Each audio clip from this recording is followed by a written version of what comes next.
kamay nyo, nakaganon. Tapos, igaganon nyo lang to para doon siya nakaharap. Ito, this one, ha? And then, feel the radial pulse. And right then, after, disinfect mo na to.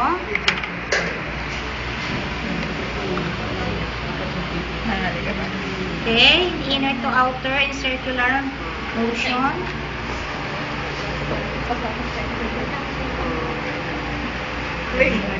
Sobrang na basa pa yan. Anong gagawin?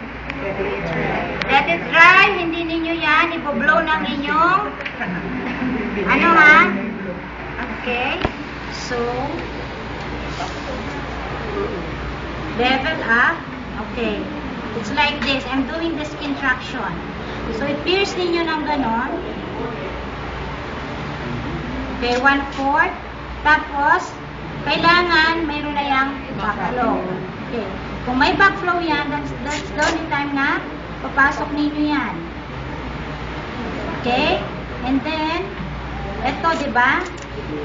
Itong right hand nyo is pushing while yung isa is pulling. Okay. Then, nakikita nyo, ganon. Ha? Pag may backflow na yan, mag-a-apply kayo ng digital pressure itong kamay na to. And then, tanggalin niyo ito. Naka-apply ng digital pressure yan.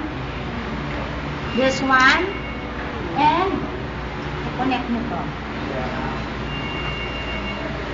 Okay. Pag nako-connect na yan, slowly you open this. Very, very slowly. Tapos, remove nyo na yung digital pressure. I-observe ninyo. Kung good flow ka, hindi nagbabulge, that's the only time na you will apply this plaster. You apply this one. Then,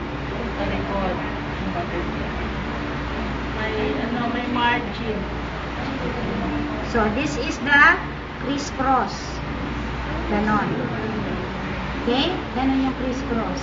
And then, another one on top. And then, you make a loop. You make a loop, taking into consideration yung Y port dapat accessible kasi that is where you will give your IV push. If you will notice, hindi ako nag-plaster at hindi ko tinadtad ng plaster yung kamay ng pasyente ninyo. I-avoid ninyo yon para hindi naman siya talaga, kumbaga pagtatanggalin na, masasaktan pa. Okay? And then, kapag na-plaster ko na siya, that's the only time that you will regulate it according to the flow rate. So, after regulation, that is the time that I will put the label here. Okay? Ito. Label dyan at saka another label. Ito, katulad nito. Okay? And then right after, I will now reassure my patient, need to discard all the materials that I have used, and the last is documentation. Did I miss something?